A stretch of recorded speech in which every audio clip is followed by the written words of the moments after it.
Welcome to MoggyBoxCraft. I'm Deborah and today we're painting this chair because we're still in lockdown. I'm going to be moving on to the furniture in the house next, just wait. But today, this is a lovely chair I'm going to be painting. I'm just going to paint the whole thing red first using this Johnstone's kitchen mat in hot cherry. Beautiful rich red colour. Thankfully my decking is under an awning so it doesn't get exposed to the weather a lot, and even if it does, who cares? It's furniture, garden furniture, we can repaint it whenever we like. Let's get this chair fully opaque red and we'll go from there. That's how the paint looks. So I'm just going to completely cover this orange chair with more paint. Obviously when I'm doing painting projects I have specifically picked the next colours based on the colour that's already on them to make it a little bit easier for myself, so hopefully we can do this in one coat. No, I think it's going to be two coats with this one. You can see that orange shining through. First coat is on the chair. It is going to need a second coat. It says it's touch dry in 1 to 2 hours. So I'm going to leave this to dry, do a second coat, and I'll get back to you when we're doing the detail. It's a bright new day. Right enough, it's a good week later. The chair is definitely dry and definitely red, as you can see. And it's time to do some more painting. The birds are chirping and we're just going to deal with it. So today's inspiration, well, I had other plans for this bench and thought I'd try it out. I didn't like it. The inspiration for this chair is somewhat between the Tiger King and fire. You'll see what I mean when we get going. Today I'm going to be using this paint, Dulux 1 Coat Gloss in pure brilliant white. Those are the brushes I've used. So I tried this little bigger brush, hated it. Tiny little brush is the way forward, and it is just tiny little point brush that I found just so much easier to use. I'll show you what I've been doing on this bench. It's just been sitting here for so long that it's kind of covered in dust. The joy of being outside. So yeah, oh my god, even my coffee's got hair in it already. No, it's still fine, it's still fine. That's enough of that. That's enough caffeine for one day. Lies, that's such a lie.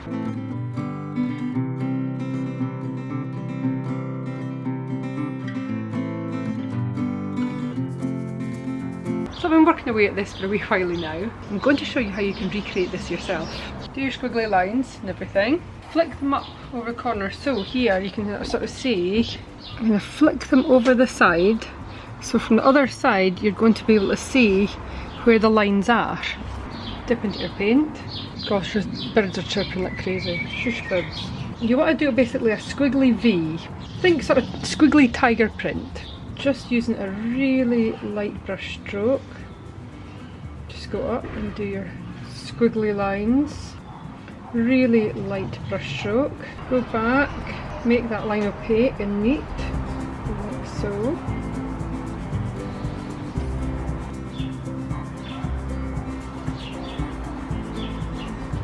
Brush the ends down slightly, just so it all kind of blends in and looks cohesive. Bear in mind where the little pieces from the other side are. Your squiggly V shape. Make sure it is all opaque and neat, well, as neat as you'd like it to be. And then very carefully, just join those two sides together. This makes the whole thing come together. And continue doing your V shapes all the way along. Continue making V shapes, squiggly V shapes, tiger print V shapes. Make sure they're all varying in sizes and lengths and heights. And at the top here, just join up each stripe from the other side. Obviously bear in mind when you're doing this, say I'm going to need a bigger one in here before I can have a little one here to join up. It's next day. So yesterday, I think I spent nearly 6 hours painting those wiggly lines on the chair. Totally think it's worth it, but today we're going to finish it off with this stuff, Arden Bright. So it is a paint for exterior, railings, gates, furniture, planters, pots, in antique gold. Here's how the chair's looking. That's how the back's looking. Today I'm going to finish off the chair with this stuff because I think it needs a little bit more detail. That's how the paint looks. I've added some of the gold. This is how it's looking.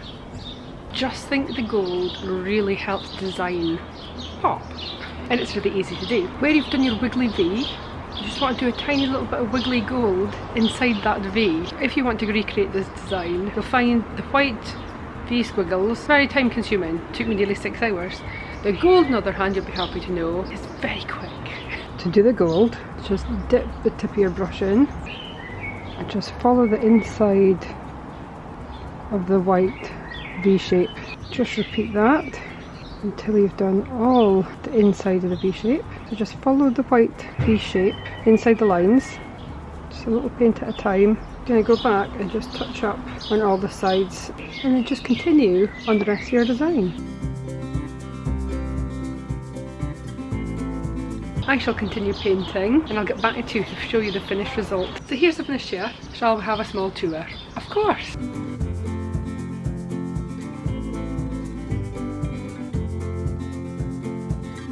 I hope this has given you some inspiration for your garden furniture. If you've enjoyed this video, please do give us a like, leave a little comment and let me know if you're attempting any garden furniture painting, and if you are, what are you painting? Tag me! All my social medias are linked below. Subscribing is optional but it is very much appreciated, and you can see what else I paint in lockdown because it feels never ending, and you can continue to enjoy this painting journey. Thanks so much for watching, guys. See you next time. Bye!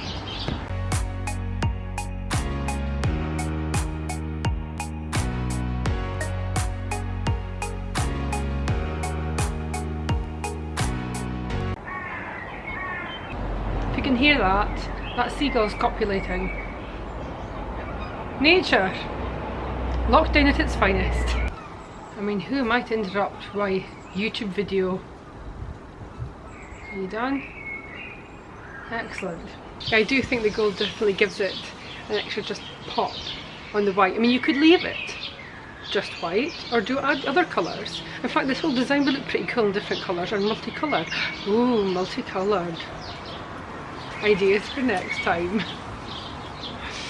Oh dear.